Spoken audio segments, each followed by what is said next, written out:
자, 오늘 말씀 너무나 유명한 말씀입니다. 그리고 고린도전서 주일날 공부할 때에 이 말씀도 같이 공부를 했죠. 우리가 하나님의 교회는 하나님의 성전입니다. 그렇게 이제 가르치면서 이 말씀을 같이 공부를 했습니다. 다시 한번 이 말씀을 좀 묵상하도록 하겠습니다. 오늘 주제는 천국 열쇠를 받은 사람들, 그렇게 정해봤어요.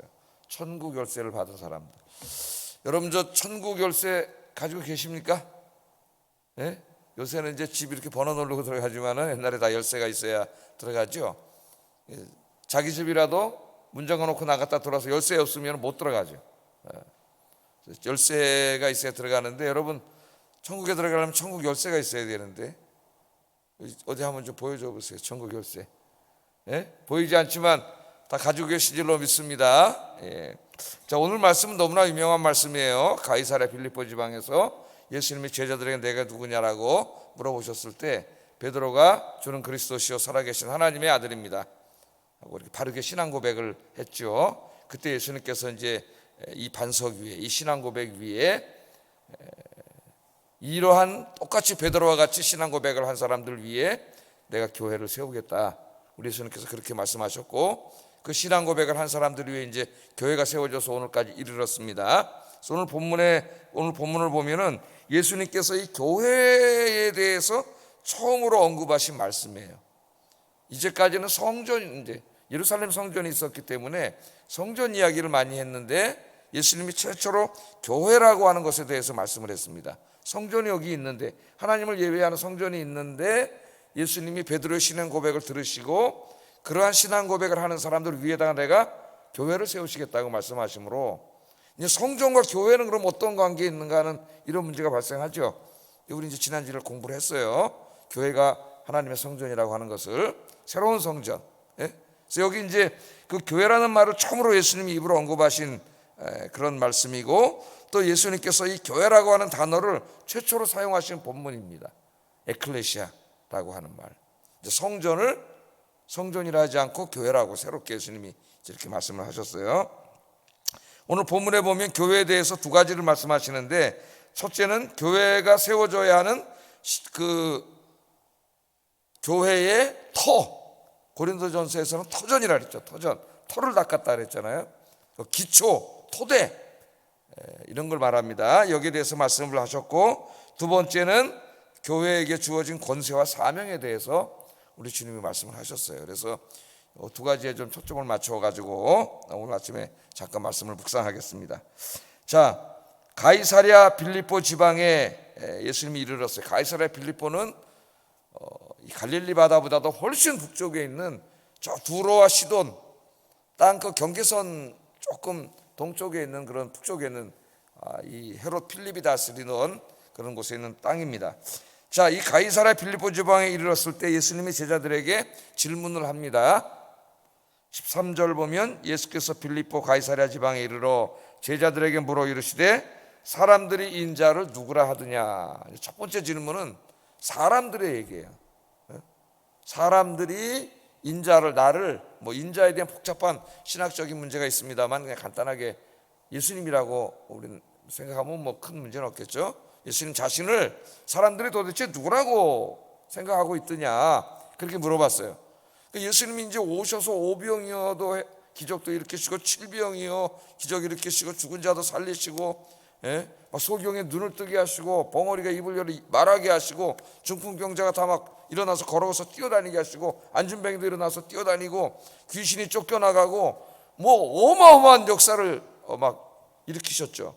회개의 복음을 전하고 천국 복음을 증거하고, 예수님께서 그렇게 막 진짜 어떨 때는 식사할 겨를도 없이 새벽 미명에 일찍 일어나셔서 기도하시고, 그렇게 계속 하루 종일 사역하시고, 또 하루 일과를 끝내시면은 기도하시고, 또 하루 일과를 끝내시고, 이렇게 사역을 하셨어요.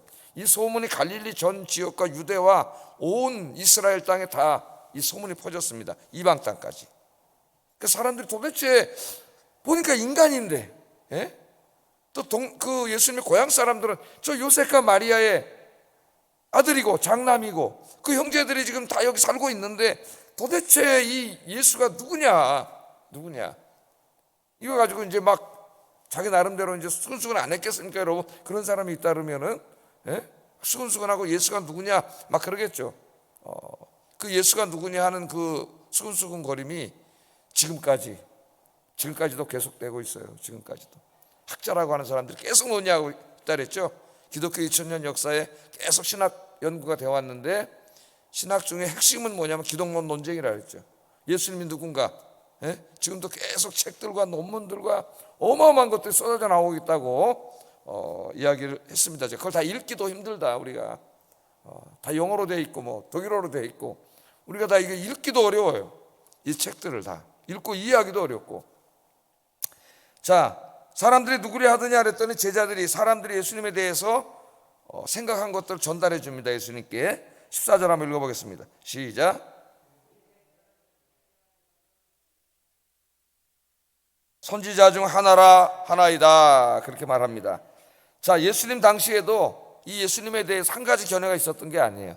예수님이 행하시는 일들, 그 기적들, 또 예수님이 가르치시는 가르침, 이런 것들을 듣고 보고 하면서 자기 나름대로 예수님이 이 사람이 아닌가 그렇게 생각하고 있던 것들이 있습니다. 그걸 얘기하는데, 어떤 사람들은 세례 요한, 어떤 사람들은 엘리야, 어떤 사람들은 예레미야와 같은 선지자 이렇게 얘기를 하는데, 공통점이 있다면 다 선지자들, 예수님 그렇게 이해를 하고 있어요. 어떤 사람은 예수님의 교훈, 가르침에 초점을 둬가지고 예수님을 하나님의 말씀을 선포하고 회개와 하나님의 심판을 외치는 세례 요한이나 예레미야 같은 선지자일 것이다. 이 사람들은 기적보다는 예수님의 가르침에 초점을 맞춘 사람들이에요. 선지자들이 하는 일이 그거잖아요. 하나님 말씀대로 살지 않는 사람들을 책망하고 회개하고 하나님께로 돌아오도록 말씀을 가르치는 사람이 선지자였는데, 또 어떤 사람들은 엘리야는 하늘에서 막 불이 내려오게 하고, 그죠? 어마어마한 기적을 행한 사람이에요. 그러니까 아마 예수님이 행하신 기적들에 관심을 많이 갖고 있던 사람들은 예수님이 엘리야와 같은 이런 엄청나게 능력을 행하는 이런 선지자가 아니냐, 이렇게 막 자기들끼리 논쟁을 하고 있었습니다. 그래서 예수님께 그것을 그대로 얘기를 해드렸죠. 사람들이 그렇게 생각하고 있습니다. 그래서 오늘날 지금까지 2000년 동안 예수님이 누군가가 계속 논쟁되고, 최근까지 중앙일보에서 과연 예수님은 인간이냐 신이냐, 정말 예수님이 하나님의 아들이냐, 이런 것들이 계속 일간지까지 지금 최근에까지 계속 세상 사람들도 관심을 갖고 그렇게 실리고, 결국 그들이 결론은 뭐냐면 예수 안 믿는 사람들은 신은 아니고 어떻게 인간이 신일 수 있느냐. 그러나 예수님을 성경에서 읽어보면 정말 가난하고 소외된 사람들을 사랑했던 그런 사람이고, 훌륭한 도덕을 가르쳤던 정말 훌륭한 사람이다. 모범적인 인간이다. 4대 성인 중에 한 사람이다. 그렇게 가르쳤죠. 그래서 학교에서 4대 성인 중에 한 사람, 그럼 예수님, 그렇게 가르쳐요. 신학에서는 정말 다양한 모습들이 나옵니다. 예수님에 대해서 조금이라도 연관된 기록들이 있는 역사적인 사료들을 다 모으고, 또 성경의 자료들을 다 모아서 마치 역사의 한 인물을 연구하는 것처럼 역사 비평의 방법으로 역사적 연구를 해왔어요. 이때까지 예수님에 대해서. 그래서 그 결론이 뭐 제가 늘 말씀드리죠. 유대인의 어떤 선지자라, 아니면 랍비라고 하는 사람도 있고, 어떤 견유 철학자들이라고 생각하는 사람도 있고, 뭐 혁명가라고, 심지어는 혁명가, 또 사회주의자, 특별히 보수적인 기독교 안에서는 뭐예요? 병 고쳐주고 성공하게 하고 돈 많이 벌게 해주고 건강과 부를 주시는 분, 이렇게 해가지고 예수님에 대한 그 너무나 다양한 대답들이 이 세상 속에 있습니다. 예수님이 이제 그 얘기를 들으시고 제자들에게 물어봤어요. 야, 그러면 사람들은 그렇게 생각하고 있는데 그럼 너희들은 나를 누구라고 생각하느냐. 그랬더니 제자들의 대표로서 베드로가 이렇게 말합니다. 16절 한번 그 유명한 말씀 읽으면서 여러분 신앙 고백이 되기 바랍니다. 읽어보겠습니다. 시작.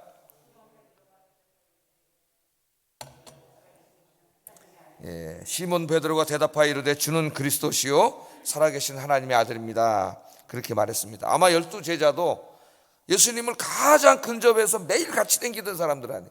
3년 동안 예수님의 가르침을 매일 들었고 행하시는 모든 일들을 다 들었어요. 아마 자기들끼리도 계속 수군거렸을 거예요. 물론 이제 복음서를 다 읽어오면은 이때까지도 메시아의 의미를 정확하게 다 알지는 못했습니다. 마가복음에 보면 또 이제 책망받는 이야기도 나와요. 오늘은 거기까지는 안 하겠습니다. 연관시켜서. 자, 너희들은 나를 누구라 하느냐 했더니 베드로가 베드로가 대답했지만 이건 제자들 전체를 대표해서 한 말이에요. 제자들의 이제 생각, 그 사람들끼리도 계속 얘기했을 테니까. 주는 그리스도시요 살아계신 하나님의 아들입니다. 당신은 주님이십니다. 이 주라고 하는 말은 유대인들은 하나님에게만 쓰는 말이에요. 하나님의 이 히브리 말로 바꾸면 야훼입니다. 야훼. 이 야훼를 헬라어로 바꾸면 쿠리오스. 우리말로 바꾸면 주님이라고 그래요. 주인. 그냥 주인이란 뜻도 되고 여기서는 주인. 예수님이 한 사람의 인간이 아니라 벌써 하나님이라는 존재예요. 주님은 그리스도시요 메시아시요. 그리스도는 메시아라는 말이죠. 유대인들이 메시아를 간절히 기다리고 있었죠. 메시아에 대한 약속도 제가 여러 번 말씀드렸기 때문에 다시 말씀드리지 않겠습니다. 바로 주님이시고 예수님은 주님이시고 우리가 그렇게 기다리던 메시아, 하나님이 우리를 구원하기 위해서 보내주시겠다 약속하신 메시아, 하나님의 아들 메시아요. 메시아라는 말은 구원자라는 말이죠. 당신이 바로 우리의 구원자이십니다. 그렇게 고백을 했습니다. 그랬더니 예수님이 고백을 들으시고 너무나 기뻐하셨죠. 기뻐하셔서 예수님을 칭찬해 주시면서 17절 18절 이렇게 말씀하십니다. 한번 읽어보겠습니다. 시작. 내가 복이 있도다. 이를 내게 알게 하니는 혈육이 아니요 하늘에 계신 내 아버지시니라. 또 내가 내게 이르노니 너는 베드로라. 내가 이 반석 위에 내 교회를 세우리니. 예수님이 칭찬을 해주면서 내가 이 반석은 베드로가 반석이란 뜻이죠. 베트로스. 이 반석 위에 내가 교회를 세우겠다. 예수님이 그렇게 말씀을 하셨어요. 자, 여기 중요한 게 예수님이 누구인가를 우리가 바로 아는 게 굉장히 중요합니다. 오늘날 이제 저 북유럽을 중심으로 하는 그 번영과 건강과 번영의 신학 이런 것을 강조하고 또 그런 것을 설교하는 목사들 많은 사람들이 모입니다. 좀 엄청난 사람이 모이고 텔레비전 설교에 보면 막 진짜 사람들이 열광을 해요. 건강과 번영이잖아요. 건강과 번영. 예? 예수님. 물론 예수님은 십자가도 얘기하고 부활도 얘기하겠지만 그런 것들은 거의 관심사가 아니에요. 예수님에 대해서 얘기할 때 주로 얘기하는 게 병 고쳐주고 성공하게 해주고 돈 많이 벌게 해주고 출세하게 해주고 모든 게 잘 되고 하는 일이 잘 되고 만사가 형통하고 이게 그냥 한 90%예요. 십자가 부활은 거의 조금 저기 쳐져 있고 그러니까 이단은 아닌데 이 예수님이 마치 우리에게 다 이 돈 많이 벌게 해주고 건강하게 해주기 위해서 오신 분인 것처럼 또 조금 더 신비한 교회 가면 귀신 쫓아내고 환상 보고 막 이런 신비한 체험 이런 것에 대해서만 많이 얘기하지 십자가 부활의 예수님에 대해서는 잘 얘기하지 않아요. 이것들이 이게 핵심이 된 거예요. 제가 이제까지 쭉 말씀을 전해오면서 우리 예수님이 우리 인간이 육신을 입고 있다는 걸 알고 있다 그랬습니다. 그래서 육신을 입고 있는 동안 의식주 문제가 해결돼야 되고 몸이 건강해야 되고 이런 걸 아시기 때문에 병도 고쳐주시고 오병이어 칠병이어를 통해서 먹여주시고 또 기도하라고 가르쳐 주셨죠. 일용할 양식을 위해서 기도하면 하늘에 계신 아버지가 다 주실 거다. 구하라 그러면 주실 것이요 찾으라 그러면 찾을 것이요 문을 두드리라 그러면 너에게 열릴 것이니 구하는 이마다 얻을 것이요 찾는 이가 찾을 것이요 문을 두드리는 이에게 열릴 것이니라. 누가 아들이 떡을 달라면 돌을 주며 고기를 달라 하는데 전과를 줄 자가 있겠느냐. 하물며 하나님께서 하늘에 계신 너희 아버지께서 구하는 자에게 좋은 것으로 주시지 않겠느냐. 할렐루야. 하나님이 관심을 가지고 계세요. 물론 그러나 그런 것들을 주시려면은 하나님께서 인간의 몸을 입고 이 땅에 오실 필요는 없습니다. 왜? 그냥 하늘에서 다 주시면 돼요. 천사들을 통해서 엘리야를 먹을 걸 공급해 주신 것처럼 까마귀를 통해서 하나님이 다 먹여주실 수 있어요. 그럼 왜 하나님이 하늘에서 그걸 다 하실 수 있는데 인간의 몸을 입고 오셔서 다른 목적과 이유가 있겠죠. 그런 것들을 관심을 갖기 때문에 공급해 주십니다. 그러나 하나님이 인간이 되셔야만 했던 인간이 되지 않으면 안 되는 그 이유가 있어요. 그게 뭐예요? 바로 우리의 죄 때문이에요. 죄. 하나님은 사랑과 공의의 하나님이시기 때문에 우리가 지은 죄에 대해서 하나님의 공의는 간구할 수 없습니다. 제가 그 판사의 비유를 들어서 늘 설명을 해요. 판사가 아무리 사랑이 많아도 살인범을 앉혀놓고 당신 무죄요 그러면 그건 사랑이 많은 사람이 아니라 불의한 판사예요. 하나님은 공의의 하나님은 그냥 용서할 수가 없어요. 그리고 죄를 용서하지 못하면 우리는 모두 멸망해요. 잠깐 죄짓고 살다가 다 지옥에 가서 영원히 멸망할 존재들이에요. 근데 하나님 우리를 너무나 사랑하시기 때문에 그렇게 하실 수 없어요. 그래서 하나님께서 우리의 죄의 문제를 해결해 주시기 위해서 하나님이 인간이 되셔서 오신 분이 예수님이고, 이제 이 인간의 몸을 입고 오신 하나님이신 예수님이 십자가에서 우리 모든 인류의 과거, 현재, 미래의 모든 죄를 다 그 십자가에 짊어지시고 죽으실 거예요. 그 죄의 형벌을 우리가 받아야 되는데 하나님이 자기 자신에게 이 모든 형벌을 내리신 거예요. 그래서 우리의 구원이 이루어졌습니다. 누구든지 예수 믿기만 하면, 베드로처럼 이렇게 신앙 고백을 하기만 하면 죄 사함 받고 구원받아 여러분 영생을 얻고 하나님 나라의 백성이 되고 이 하나님의 자녀가 되는 축복을 누리게 되는 줄로 믿습니다. 이게 가장 큰 축복이고 본질이에요. 본질, 기독교의. 이 신앙이 탄탄해야, 이 신앙 위에 이 신앙 고백 위에 우리의 신앙이 세워져야 흔들리지 않아요. 여러분, 기복신앙은 굉장히 이거는 취약한 거예요. 기복신앙대로 정말 하나님이 다 기도를 들어주셔서 돈도 많이 벌고 건강하고 뭐 하는 일이 다 잘 되고 만사 형통해도 문제고 또 잘 되지 않아도 문제입니다. 기복신앙을 받아들이면. 왜 그럴까요? 막 기도하고 열심히 교회 다니다가 그 목적이 뭐야? 돈 많이 벌고 잘 되고 건강하고 뭐 이런 번영하고 이런 거 아니에요? 그런 것들이 다 얻어지면은 더 이상 교회 와서 이렇게 열심히 기도하고 예배할 필요가 없어져요. 왜? 다 얻었잖아요. 그래서 많은 사람들이 하나님이 복을 받은 다음에 신앙생활 제대로 하지 않는 겁니다. 왜? 목표가 하나님을 예배하고 찬양하고 감사하는 게 아니야, 이 사람들이 처음서부터. 그럼 목표를 얻었잖아요. 다 돈도 많이 생기고 뭐 편안해지니까 신앙생활 제대로 안 하는 거예요. 그럼 또 이게 다 안 됐다고 한번 생각을 해봤어요. 실패했어요. 그래도 또 문제가 생겨요. 왜? 실패하면 목적이 뭐였어요? 예수님 믿는 목적이. 돈 많이 벌고 건강하고 잘 되고 이거 번영하고 성공하고 만사형통 이것 때문에 예수 믿었는데 내가 이렇게 교회 열심히 다니는데 잘 안 돼?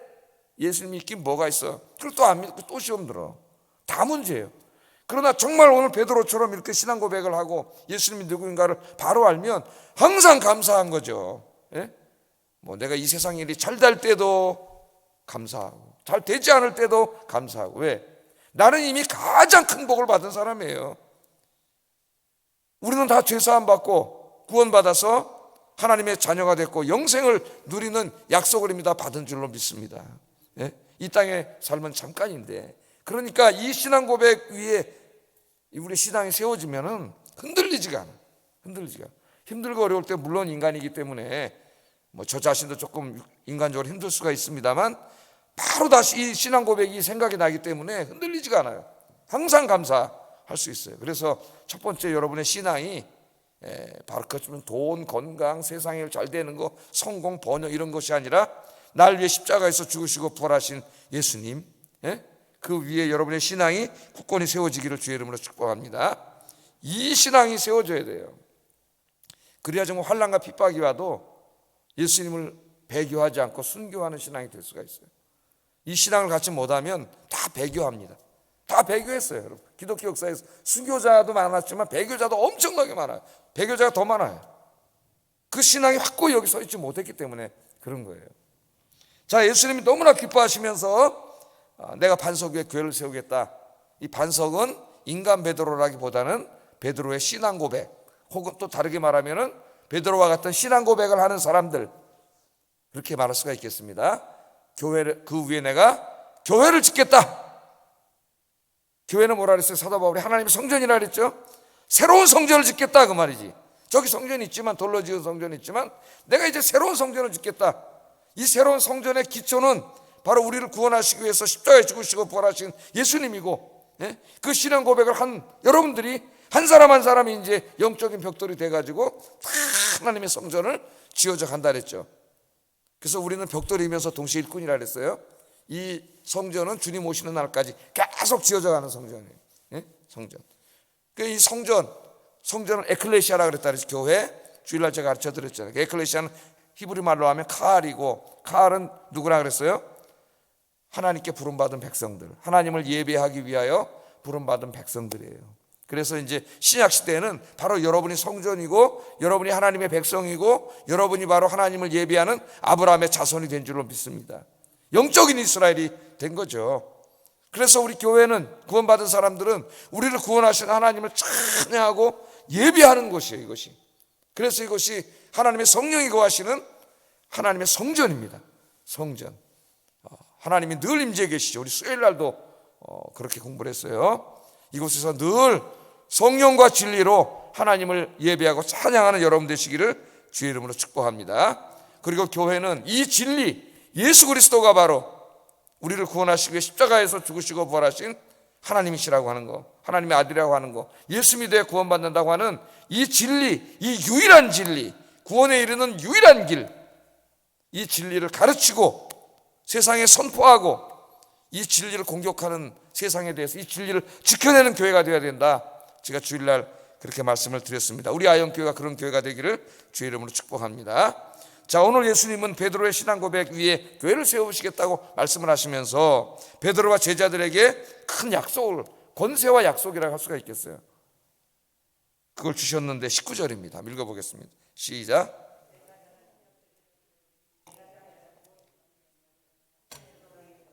내가 땅에서 무엇이든지 풀면 하늘에서도 풀리리라. 자, 뭘 주신다 그랬어요? 이 신앙 고백을 하는 사람들에게 주는 그리스도시요 살아계신 하나님의 아들입니다. 그렇게 신앙 고백하고 예수님을 믿는 사람들에게 내가 천국 열쇠를 주겠다. 천국 열쇠. 네? 뭐 여러 가지 상징을 많이 해가지고 많은 이런저런 해석이 있지만 쉽게 한번 생각을 해보자고요. 아까 제가 서론에 얘기한 것처럼 열쇠의 기능이 뭐예요? 문 열고 들어가는 거잖아요. 그러니까 이건 상징적인 말로 천국 입장 권세예요. 천국 입장 권세. 뭐 이렇게 복잡하게 생각할 필요 있겠습니까? 천국이 이 땅에 임했을 때 아무나 들어가는 게 아니에요. 천국 열쇠가 있어야 돼.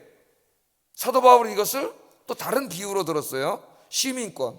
오늘의 시민권은 하늘에 있다. 그래서 우리 주민등록증도 가지고 있지 않습니까? 여러분 저 하늘나라 시민권 가지고 계시죠? 네? 사도 바울은 시민권이라 그랬어요. 시민권. 오늘 예수님께서는 열쇠, 천국 열쇠, 어떻게 보면 더 싹 들어옵니다. 천국 열쇠를 주셨다 그랬어요. 그래서 여러분들은 다 이미 천국 열쇠를 받은 사람들이에요. 할렐루야. 예? 여러분 저 이렇게 살다가 어느 날 내가 아파트 새로 짓는데 하나 당첨돼 가지고 50평짜리 이제 3년 후에 이제 들어간다 생각을 해보세요. 그럼 그 아파트만 맨날 바라보고 살겠죠. 예? 아파트 바라보고 사는 사람 지금 좀 힘들고 허름한 집에 살아도 불행하지 않아요. 왜? 좀 있으면 저 아파트에 들어가잖아요. 예? 그래서 좀 살다 보니까 이제 아파트 다 짓고 열쇠가 나왔다고 한번 생각을 해보세요. 네? 아파트 열쇠. 이 열쇠를 가지고 저 아파트 문 열고 들어가서 거기서 살 생각을 하면 얼마나 행복할까, 여러분. 한번 그걸 생각해 보십시오. 그까지는 50평 아파트에다 대야겠습니까? 예? 비교할 수도 없는 이 천국의 이 축복의 나라에 들어갈 수 있는 권세의 열쇠는 특권이고 은총입니다. 하나님의. 이걸 이미 여러분에게 주셨어요.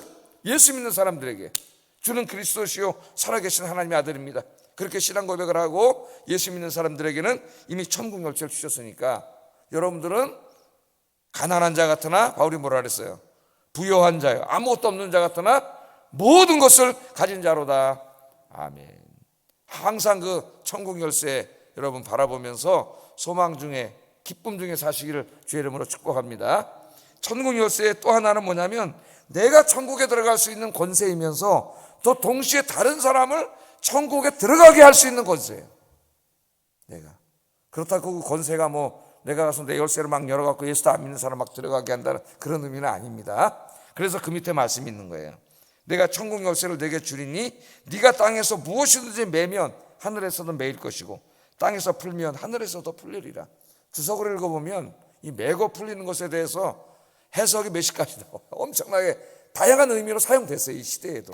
그래서 이게 뭐라고 하나 딱 집어내기가 굉장히 어렵습니다. 주석마다 다 다른 얘기라고 그래요. 그러나 제가 볼 때에 이 천국 열쇠에 연관시켜 볼 때에 이 매고 푸는 것은 하나님의 복음을 해석하고 그것을 선포하는 권세예요. 선포하는 권세. 그래서 우리가 천국 열쇠를 가졌기 때문에 내가 천국에 들어갈 수 있는 권세를 얻었으면서도 우리는 천국 열쇠를 가지고 이 복음입니다. 천국 복음을 우리가 잘 해석해서 선포함으로 우리 주변에 많은 사람들을 천국으로 들어가게 할 수 있는 권세요 사명이에요. 하나님이 우리에게 주신 사명입니다. 여러분 이 복음을 잘 우리가 그래서 공부하는 거잖아요. 이 복음을 여러분 열심히 공부해서 여러분 주변에 있는 많은 사람들을 복음을 전함으로 천국에 다 이렇게 함께 데리고 갈 수 있는, 특별히 여러분 사랑하는 사람들 다 복음 전해서 천국에 함께 들어가야 되잖아요. 이 사명을 잘 감당하시기를 주의 이름으로 축복합니다. 기도하겠습니다.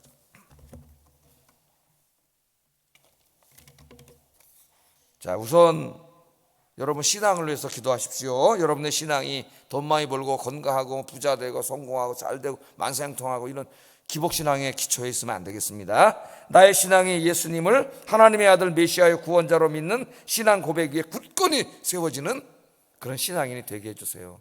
첫 번째 기도 제목이고요. 두 번째는 우리 아영교회도 역시 어떤 인간의 지혜나 돈이나 세상적인 어떤 것이 아니라 십자가에서 죽으시고 부활하신 예수님 위에 굳건히 세워지는 교회가 되게 해주세요. 똑같은 기도를 교회를 위해서도 기도하시고, 세 번째는 천국 열쇠를 주신 은혜에 감사하게 하시고 많은 사람들을 천국에 들어가게 하는 사명을 감당하게 하소서. 우리 기도하겠습니다. 사랑과 은혜가 충만하신 아버지 하나님 감사합니다.